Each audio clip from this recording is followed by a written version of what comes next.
Let's give a round of applause to the outstanding panel prior to the break. Thank you for the great discussion and insightful take into workforce development. Welcome back from the break. I hope you had a chance to stretch, recharge, and explore more of our amazing student posters and mobility displays during the break. Hope the prompt conversation lead to meaningful connections. And as you know, EVC emphasizes industry-academia partnership, and this is where it starts. We're officially in the home stretch of the symposium, but there are still more to come, including special announcement right after this session about the EV Center's new 1 million seed funding initiative to help accelerate mobility innovation. So please stick around, we're not done yet, and don't miss this opportunity to hear from Alan's concluding remarks. But first, I'm thrilled to introduce our final keynote speaker, someone whose leadership and expertise have helped shape the global EV landscape. It's an honor and a true privilege to introduce Bob Lee. Bob Lee is the president of LG Energy Solution North America and serves as the company's chief strategic officer. In this role, he's helping guide one of the world's largest lithium-ion battery manufacturers through a period of rapid growth and transformation. Over his career, Bob has held senior leadership positions across the automotive, energy, and technology sectors. Previously, he was the president and CEO of Continental North America, overseeing $10 billion with a B in annual revenue and more than 35,000 employees. He has led operations in Korea and helped launch the joint venture SK Continental Emotion, focused on cutting-edge EV battery systems. His experience also includes work with LG Electronics, SK Innovation, and internet startups like Padlock and Zing.com, plus strategy growth in venture capital and management consulting. He holds degrees from Brown University and the MIT Sloan School of Management, my alma mater. Today, he joins us to explore the turbulent but certain path towards electrification, a critical look at strategies to overcoming the challenges and tap on the endless opportunities ahead. I'm sure you're looking forward to hear what he has to say on this topic, as I am. Please join me in welcoming Bob Lee to the stage.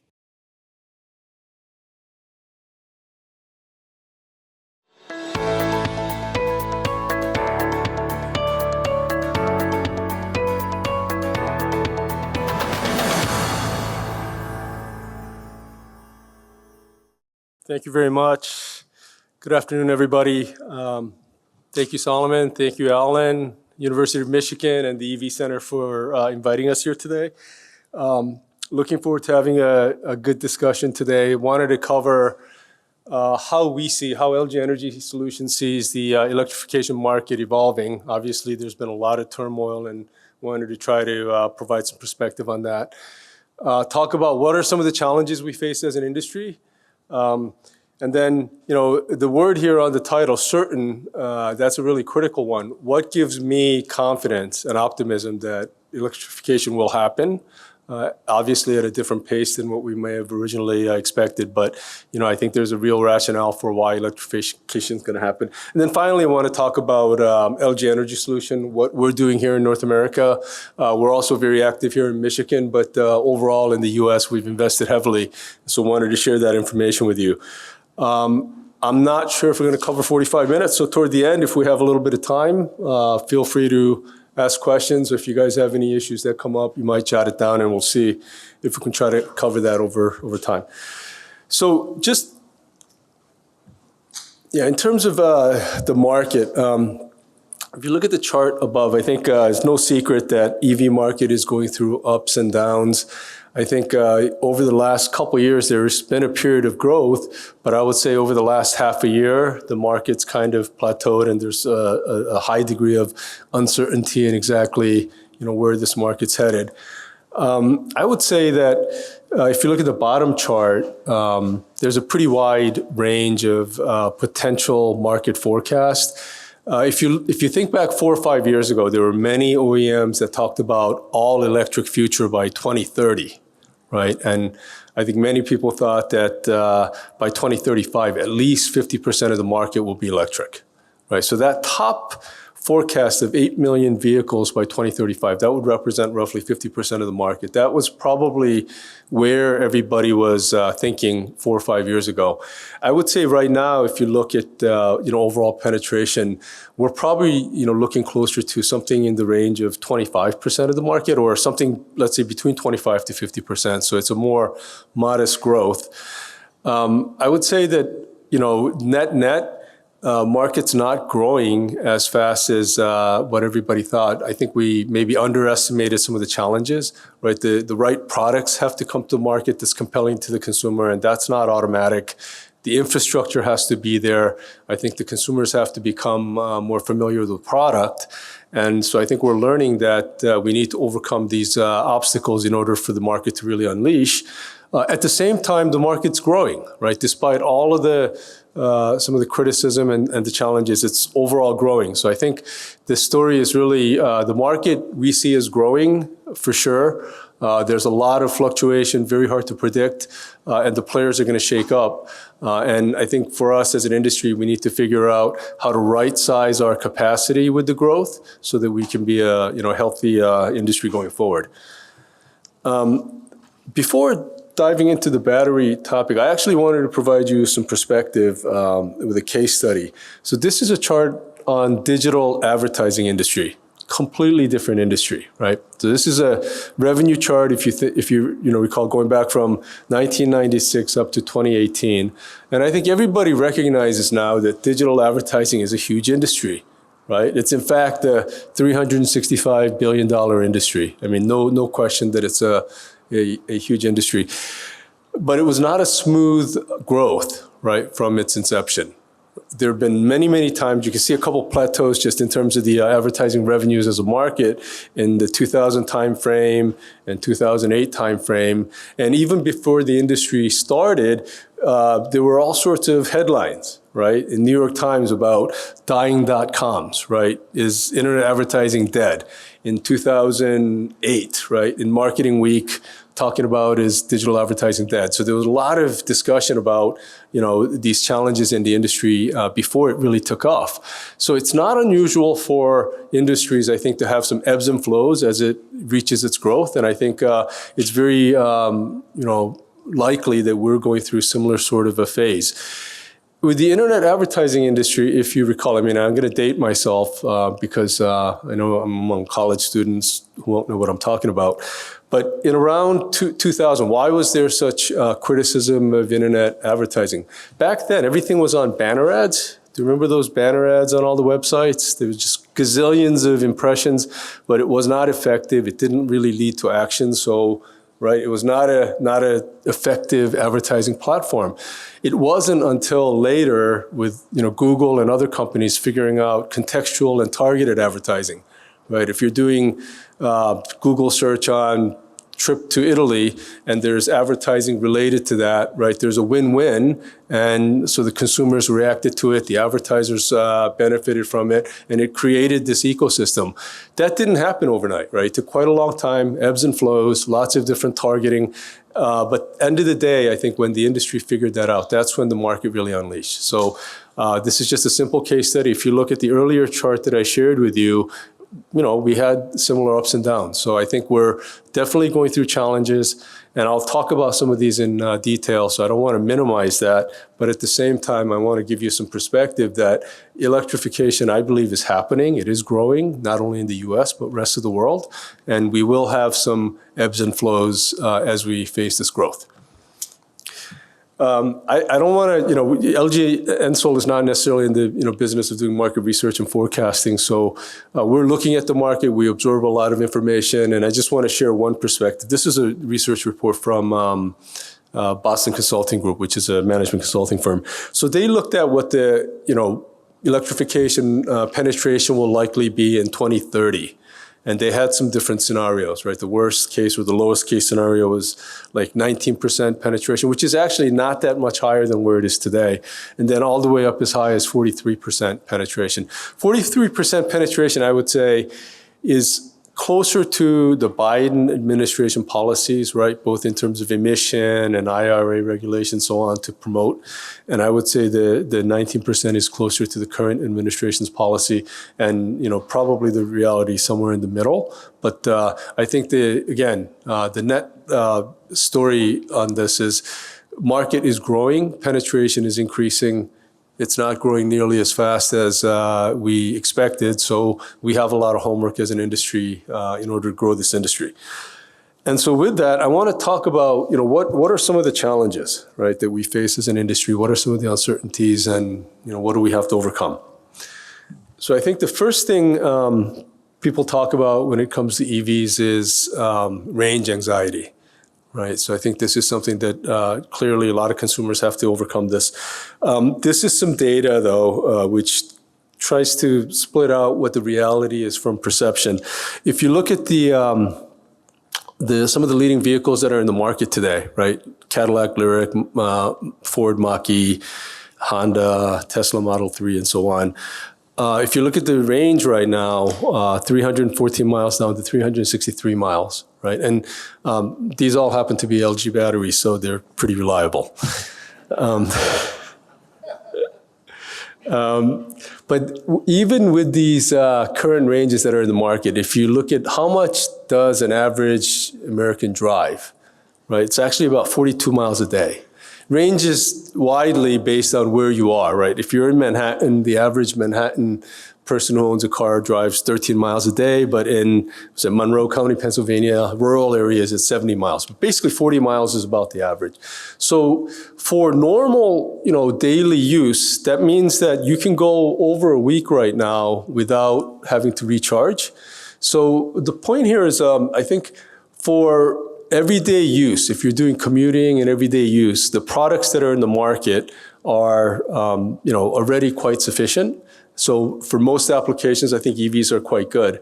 So I think what it comes down to is then long distance applications, right? When you have to drive across country, when you have to go far. And I think, anxiety is still there and something that needs to be overcome.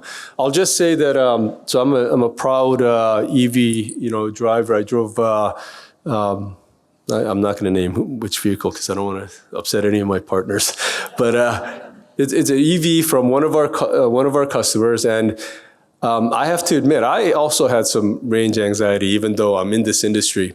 And about a week ago, I got this vehicle, and I drove down to one of our plants in Ohio. Right, so it turns out to be about a 400-mile drive from Detroit, which was just outside the range of what the vehicle is. And so I had a little bit of uncomfortableness around it, but I, went through and signed up on a couple of, charging networks, found a couple of, DC fast chargers. And once I went through it once, I overcame that fear. Now I feel actually very capable to go anywhere in the country. Right? There is that little bit of inertia because you're not used to it. But once you overcome it, I found that, that experience was really useful for me. And I think it's probably true with a lot of consumers that there are charging systems out there. You have to plan for it for sure. And, it's something that's inconvenient that we have to overcome as an industry. I think this slide talks a lot about the charging infrastructure. So I think, charging infrastructure for me, again, to cover that long distance application is really critical. And what this slide will show is that, most of the chargers out there out to 2030 will be private chargers. That blue box on the upper left chart, that represents chargers in your home garage. right? Your personal charger. That's still going to be the vast majority of the market going forward. And I do think if you look on the bottom part of that chart, that dark outline, that public DC rapid charging, that's a really critical element and something that we need to work on together. There's actually, fair level of uncertainty right now because of NEVI funding and infrastructure investment. But I think for me, that's really the critical part that we have to make sure that we install out there. So I'm not sure if we're going to reach the 182,000 ports for DC public fast charging, but we really need to try to get there so that people can use the vehicle for cross-country or long-distance driving. And I think if we have this infrastructure, that would overcome the latest or the last of that range anxiety issue. I'm an economist by training, so for me, there's a lot of factors, but for me, the biggest factor is probably the affordability or the cost of the vehicle. And I think, one of the things in U.S. right now, the EVs are higher costs, or average EV sticker price is higher than the average ICE price. Right? If you look at the data from 2024, average ICE was $48,000, average EV was $56,000. So that's $8,000 more. And so it's true. There are a lot of the EVs have been more expensive, but I think that's a function of partially what type of vehicles OEMs focused on as part of our initial launch, as well as how mature the technology is today. If you're looking at internal combustion engine vehicles, this is a product, and I'm an engine guy, I'm an auto guy. I think engines are just an incredible achievement of human engineering. I think it's just a beautiful thing. But this is a device that's been optimized over 100 years, right, in terms of number of components, emissions, efficiency. I mean, this is a product that's really been optimized for a long period of time. So if you're comparing that to a product that's really just coming on the market today, I think it's not a fair comparison. If you logically think about it, number of moving parts, and the actual amount of energy required to build out a vehicle, EVs should be lower cost in the long run at scale. I mean, I believe we're going to get there. So I think cost for me is a really critical element. We haven't gotten there in the US yet. The perception, which is that EVs are expensive, is true if you look at the data. But I think if you look at the line graph, this is really instructive because everybody knows that the Chinese market, China is the lead EV market globally, right? And if you look on this chart, in 2023, that light blue line, which represents the blue line that is scaling down, that represents the battery electric vehicle. In China, EVs are already lower price on average than ICE vehicles, right? It makes sense over there. A lot of local players are EV players and they're producing those vehicles, whereas ICEs tend to be joint ventures with Western players. But basically, you can see the trend. EV prices have come down so much, and that's because they've been improving, investing, increasing scale, and all of those things are having an impact. In the US, that really hasn't kicked in yet. So I'm cautiously optimistic, or I'm optimistic in the long run that we also in this industry will be able to get to a point where electric vehicles will be at a lower initial price point. And then I'll talk about the total cost a little bit later, but this is just, we're talking about initial purchase price, right? I'm not going to talk about this too much. I would say just there's a lot of uncertainty in the auto industry, electrification in general. I think I was actually busy listening to previous presentation, but I think the Trump administration announced the tariff 30 minutes ago. So that's going to have an impact on the auto industry. Some of you guys might be looking at the news and figuring out exactly how that tariff is going to work. A lot of uncertainty in the industry, a lot of uncertainty around EV and IRA. I think our position is basically that we believe in local U.S. manufacturing, number one. I think that's something that we, as a company, we're behind it. I think this is something that most policymakers are behind, and I think it's something that makes sense for us. I'll explain the level of commitment, but we believe in local production. So that's number one. The other thing I would just say is that batteries and electrification is at the early stages of an industry. This is a really critical industry because auto industry itself creates so many jobs. It's so strategic. We really need to make sure that we keep this industry. It's also a national security issue as we get into grid storage and having large-scale energy storage systems being as a backup system. All the data centers going up and the backup systems, those require energy storage as well. These are really critical industries that we as a country, I believe, needs to invest in so that we can have leadership in this space. It's not something that we should easily give up. So from that point of view, I think some of the investments that have been made are just starting to ramp up, and we really need an opportunity in the U.S. to make sure that we're able to grow this industry. It would really be a shame if somehow we're at this beginning stage as if, the legs are cut out from underneath us. So hopefully we're able to have some consistency from one administration to another. And we as a collective group, as an industry, get a chance to really do, what we've been hoping to do over the last 5 years. All right, so why electrification? Why am I optimistic on electrification? I think bottom line is, for some people, EVs make sense already, right? With no subsidy, without any government intervention, there's already a significant percentage of the market who do prefer EVs, and there's a reason for that. It's if you think about what might be, in a very simple terms, right, a decision point for the consumer, I think about better, faster, cheaper, right?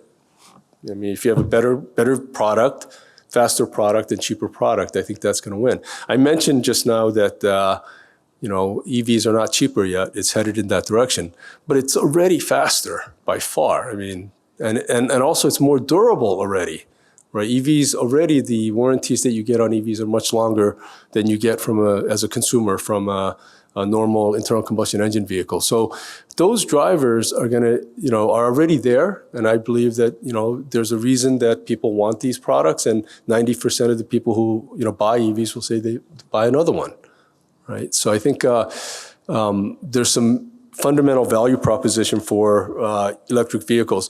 As I mentioned earlier, I think we as an industry need to do better, right? And there are a lot of things that I'm challenging my customers all the time, right? We need to get 350-mile, $30,000 vehicles made in the U.S., right? We don't have anything like that yet, right?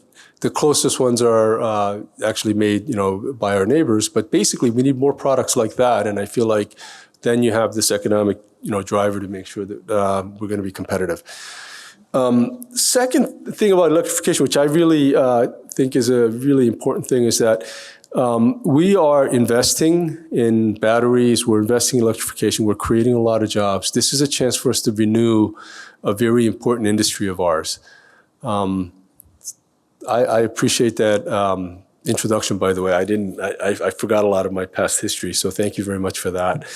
But the one thing, one of my friends asked me, when I joined LG, what are you doing? You're going from a, $10 billion, 35,000 person company to like a 200 person company, at least in North America, right? Very small organization. And I said, well, LG's building stuff right now, right? We're investing, we're putting up plants, and this is really exciting. That's where I want to be. When I was at Continental, I was running a huge business, and I closed 2 plants in North America, in U.S., right? Newport News and Morganton. And most of our plants were in Mexico. If you look at Bosch, if you look at Denso, if you look at any of the automotive tier 1 companies, they're going to have a very similar footprint, right? And that's just the reality of where the auto industry is today and what local production is. So for me, this is really critical. This is what gets me up in the morning, that we're able to invest and lead into this next generation of automotive industry. I always want to address this topic because there's quite a lot of information out there and sometimes misinformation. So this is a slide on CO2 emission during the lifetime of a vehicle, comparing EVs to ICEs. because I hear a lot of misinformation. So this is basically the actual analysis. So let's focus in the middle of the chart in the U.S. right when you compare EV versus ICE. So that dark part represents the CO2 emission associated with producing a vehicle. Right, and you can see that that dark part is pretty similar for EV and ICE. Right, producing a vehicle requires similar amount of CO2. On the EV side, there's that light blue part. That's the CO2 emission related with producing batteries. Right, batteries require a lot of energy, a lot of going back to mining, but smelting, and then you have even during the battery production process, it does require a lot of energy. You have ovens that need to evaporate after coating and things like that. At any rate, so on mile zero, it's true. EVs have higher carbon emission than internal combustion engine vehicles. But that gray area is the critical part, right? Because the gray area is the carbon emission during the usage of the vehicle, right? And there's a huge advantage for EVs compared to internal combustion engines. And over the lifetime, if you look at the US, for example, you might have 1/3 of the overall carbon emission of an EV versus an ICE. So that is really something that's critical, important. And, I want to focus more on jobs and investment, but I also don't want to step away from this fact because people are, maybe sharing information that's not always correct. By the way, if you look at, why is the gap between EV and ICE smaller in Japan, right? Any guesses here? Any super bright? I saw the guys doing those charts out there. It's got to be some really bright. What's that? 30-year grid. No. Anyone else? Okay, one more. Maybe the fossil fuel to make electricity? No, it's actually because they have tighter emission regulations, right? So the amount of carbon emission they can release out of internal combustion engines are much lower in Japan and Europe, right? We have much looser carbon emission regulations in the US actually, so we emit a lot more carbon dioxide in the air. So the gap in some of the other societies are less, right? That's why in the US actually, we have even such a bigger impact because our carbon emission regulations are relatively lax. So we put a lot more carbon into the air with ICEs compared to if you look at China or Japan. But anyway, the story is mile zero, I think we have to acknowledge EVs, because of batteries, there is a lot more carbon emission, but over the lifetime, it's 1/3, so it's not even close. So if anybody starts arguing otherwise, please, I will give you this chart. You guys make the argument for us. Lastly, I talked about the costs, and on the earlier chart, I was looking at the initial purchase price of the vehicle, right? And this is looking at the total cost of ownership. So this was something that Automotive News put out, and his analysis was saying that if you look at the overall transaction price versus electricity rates and arbitrage cost difference between the fuels, that in most states, Maine and West Virginia, you're already at a lower total cost of ownership with EVs. Now, I did walk through the exhibitions that put out by the students there. And one of the students put together something on this exact topic and came up with the analysis that for new BEVs, total cost of ownership is actually slightly worse, but for used BEVs, total cost of ownership is much better. And I think that's because new cost is high and used cost is low. So I don't want to, and I wanted to just point this out because I don't want to get into various assumptions on who's right and whether it's new vehicle or old vehicle. But I want to go back to my earlier point. For battery electric vehicles, total cost of ownership is definitely on its way down in a much more aggressive way than ICEs. And so, according to Automotive News, it's already better than ICEs. Of course, there's other analysis out there, and those may be valid, but the fact is, we're headed into this, world where battery costs are going to come down and total cost of ownership for EVs will only go down. And therefore, I think in the long run, the economics will drive people's decision. And that's why I feel like in the long run, electric vehicles will have a significant share of the market. I mean, it's very hard for me to forecast exactly what the penetration might be. I would just say that I expect there to be a overlap of multiple powertrains out there because they offer different value propositions for different consumers. But I think there's a significant percentage of people, and that's not, who will move to electrification, and that will not be denied just because it's going to be cheaper for those folks. Okay. All right. This is a scary chart because the costs have come down so much on batteries in terms of battery costs, and there's so much pressure from some of our customers in this room who really try to challenge us. But I'll talk a little bit about what LG's focused on. But like I said, I mean, battery costs are going down. It's a significant part of overall cost of the vehicle, and we're doing a lot in terms of format, chemistry, and manufacturing process technologies to address this issue. And I'll cover that a little bit further.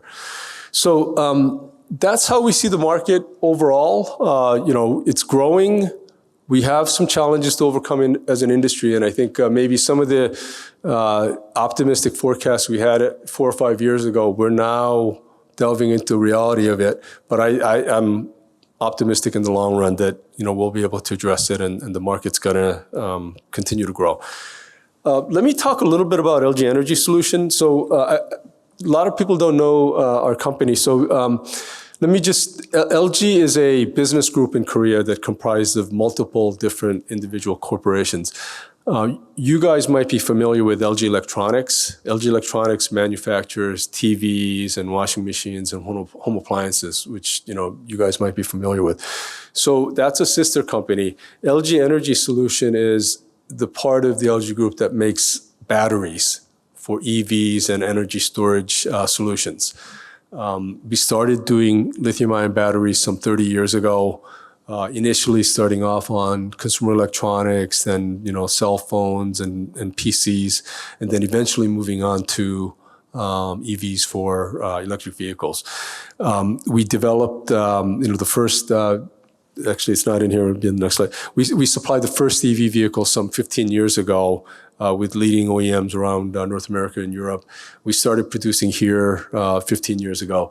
Right now, and I would say the last 5 years, we've been doing a lot of our business here in North America and doing it through joint ventures. And I will cover that a little bit. We have right now 66,938 patents. So we view ourselves as one of the leading technology players globally. If you look at LG Energy Solution compared to some of our competitors, I don't know how to say that. At one point, I believe we were the largest battery company in the world. We're the third largest player today. So there are 2 Chinese players that have moved ahead of us. But I believe some of that has to do with market protection. LG, Samsung, Panasonic, none of the global players are really able to play in the largest market in the world, and that has an impact. But in terms of technology, we still feel that we're the market leader globally, and clearly, we feel like we have to lead this industry with new technologies.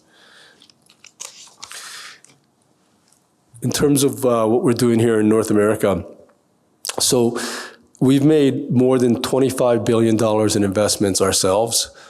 So it's almost close to double that number if you think about our joint venture partnerships where investments roughly split 50-50.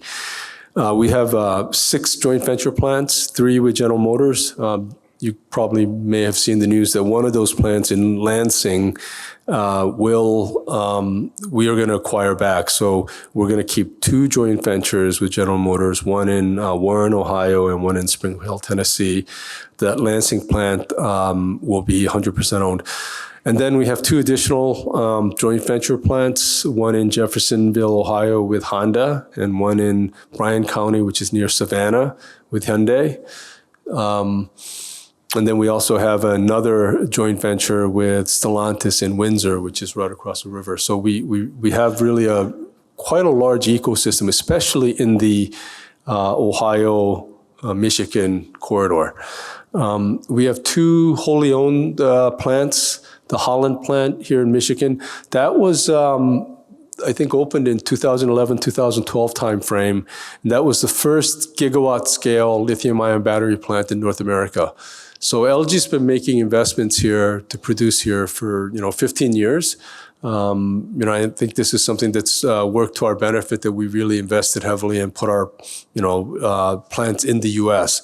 so we don't have to worry about tariffs and things like that. Of course, there's still some challenges in terms of the ecosystem having presence here in North America. So we are still having to import a lot of our components, cathode materials, and so on. And that's something that we're going to have to work on together as an industry going forward. But at least for LG Energy Solution, we're pretty committed to making our batteries here in the U.S. With all of these plants, we expect to have 300 gigawatts of capacity by 2027. 300 gigawatts can actually support 3 million vehicles if it's 100 kilowatt hour packs. So I shared my market forecast with you earlier. So what this should tell you is that the industry is at overcapacity. Right, we've built out a lot, and so I think this is something that we need to work on again together with our partners to try to figure out how to ramp up in a way that better fits the market. It's a real challenge over the next year or two, but clearly that's something that we have to manage. Right, we were very optimistic, we were aggressive, and we now have to kind of adjust based on what the market looks like. But clearly we've made a lot of investment here in North America, and I think we're very excited about being one of the largest foreign direct investment companies here.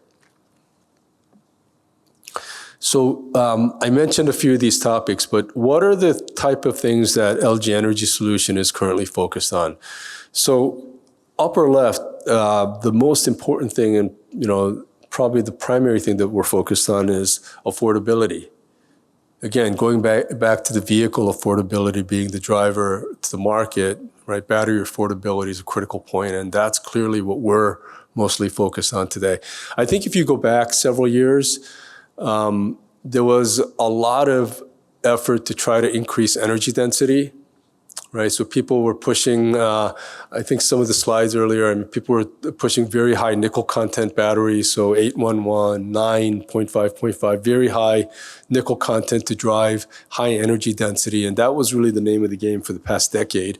But now I think really it's adjusted a little bit, and we're trying to figure out how to be more affordable, most cost competitive.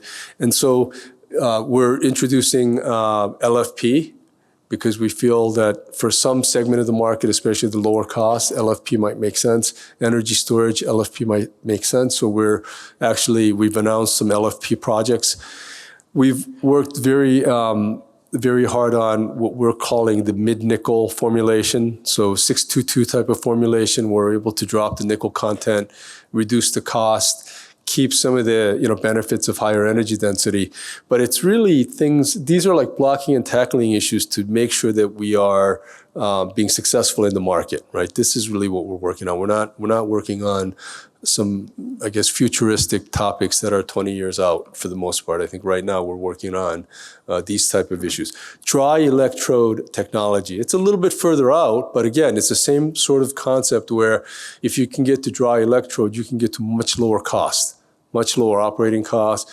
I mentioned the energy costs of having to run the coating ovens with dry electrode process. You don't have to do that. So there's huge benefits in terms of cost, huge benefits in terms of CapEx and safety. So those are the type of things that we're working on. Cell to pack. This is for especially our pouch business. If we're able to get cells into a more integrated pack and use the space, optimize the cooling, then you can have a much lower cost and simpler solution. So this is something that we're very much focused on as well. Fast charging, I mentioned, fast charging for us, and as a consumer having experienced this directly, absolutely critical, for those long distance type of applications. And then things like solid state batteries, lithium sulfur, very significant different chemistries. We're definitely working on those on advanced research efforts. But I just wanted to emphasize that right now, I think our industry overall and LG Energy Solution overall is trying to figure out how to get to a more competitive product so that we can really help unleash the market. Right? Safety, very important. I think, at the beginning of any industry, you need to make sure that you solve some fundamental issues for that industry to grow. And for the battery industry, safety is really a critical element. So, we're working on battery management systems from a system level to make sure that the entire battery packs can be more safe. And then, of course, we're working with chemistries to work on thermal runaway, but a lot of design, different insulation material, cooling material, venting directions, many different research elements to make sure that we're being as safe as possible. And this is something that we're taking, quite seriously with all of our customers. So in closing, I would say that, our industry is going through some real challenges and growing pains, but overall growth and opportunities are there. We have to do better in terms of meeting what those consumers are looking for. And, LG Energy Solution is already committed, but we're really looking forward to working with the entire industry to try to unleash this opportunity. Let me just leave with a final anecdote. Then I think we might have a couple minutes for questions. So I think this is a really critical time in our industrial policy as it relates to auto industry. We all know automobiles have been around for 150 years. It's a fundamental industry, and we're going through this incredible change, going from internal combustion engine to electrification. And I tell people, think about it this way. It's 1875. Sailing ships have been going across the Atlantic for a couple centuries. And steamships are coming, right? But they're just showing up, and they're much slower than the sailing ships. But the writing is on the wall. We as a country cannot be investing in the sailing ship in 1875, right? We need to be investing in the steamship in 1875. Later on, it's even other nuclear and other propulsion, but we have to look at the future. We have to figure out what's coming and lead in that industry. And I think that's really the opportunity we have in front of us. I really, appreciate what University of Michigan is doing, what EV Center is doing, but I think this is a really critical time for us as a country. And I really hope that we can work together to lead in this industry going forward. All right, thank you with that, and I'll take a few questions. Yeah.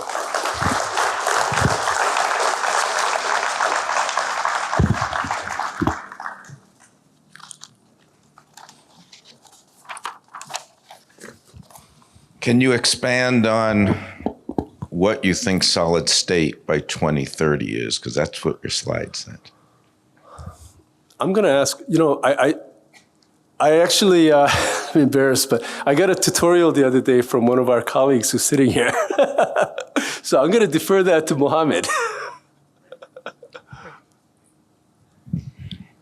So you mean the specific about the chemistry or? Whatever you're allowed to say. Yeah, so like everyone else, like Bob has mentioned there, we have very active research in this field for quite some time to advance this technology, where we have, met the targets of cycle life as well as energy density and the production of those technologies in place there. So that's the overall objective.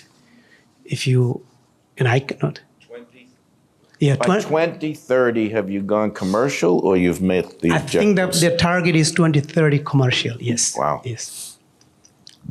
So commercial is a little bit with a disclaimer. It may not be really full volume, like as you know, you come from the auto industry. It could be, ramping up kind of a thing. But I think from the target purpose, the objective is 2030. Great. Launching for mass production, yes.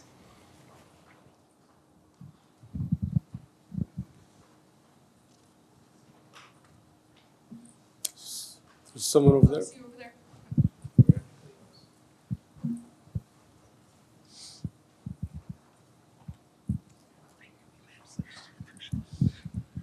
Thanks for the time, Bob. And since you come at this from a global perspective, I've been in the industry about 10 years. I think in America, the emotional aspect of the transition plays a pretty key role. I started my career talking about range anxiety, now I talk about change anxiety. Do you feel it's better to come at it with, as an economics background, with statistics and rationale in terms of, hey, you drive this much a day, or lean more into the emotional side? Kind of the American exceptionalism is what I'm looking to overcome. I think very, different consumers have different motivations. So you're always going to have early adopters and folks who have, different, reasons for their purchasing choice. But I do think at the end of the day, that total cost is a really critical driver for, most consumer choices. And so if you end up with a much cheaper, solution that gets you to places in a convenient, safe way, I feel like that's ultimately what's going to win the game. So yes, there are certain emotional and other, ways to move consumer behavior, but I for one, tend to think that you need to have that total cost of ownership argument in order to really get past that tipping point and be majority of the market.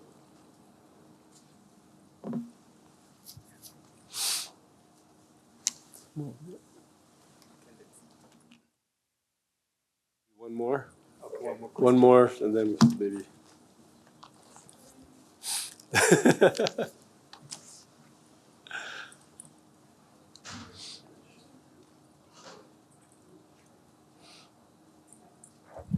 Hi. So I have two questions. One is you showed a graph where the emissions in Japan between ICE and EVs is lower because of the tighter emissions regulations, right? Is it because they adopt more of hybrid ICE vehicles? Because Toyota from Japan is a pioneer in hybrid technology, right? And the second question is, are you looking at other chemistries also, like sodium ion? I mean, everything was about lithium ion here, right? So, thanks. Yeah. So I think, in terms of Japan, they do have higher or tighter emission controls, and I think that's what drives the mix of vehicles. So it's not only hybrid; it's a lot of those 0.6 liter mini vehicles too, right? So they have a different mix in order to try to meet the emission regulations that are there. And hybrid is part of the solution, but I mean those mini vehicles are the other part of the solution as well. And I think because of that, those ICEs generally tend to produce less CO2 than a ICE here, right? In the US, I mean, if your average ICE is a F-150 and average ICE in Japan is a 1 liter vehicle, right? You're going to have a different emission profile. Second, sodium ion, yes, we're working across, I guess, many different dimensions, and I covered just, parts of it. I think, in the very immediate future, we're looking at, LFP, we're looking at different types of NMC formulations that are more, cost effective. We didn't even get into the format topic yet, but we produce pouch cells, we produce cylindrical cells. We're having some discussions on other formats. So there's a kind of a complex set of priorities, and I'm sure sodium ion is also on our research list. It's just that it's probably not the thing that we're focused on over the next couple of years. So. All right, so thank you for the question. Again, I appreciate everybody's interest, and thank you for inviting me. Really appreciated this opportunity. Thank you.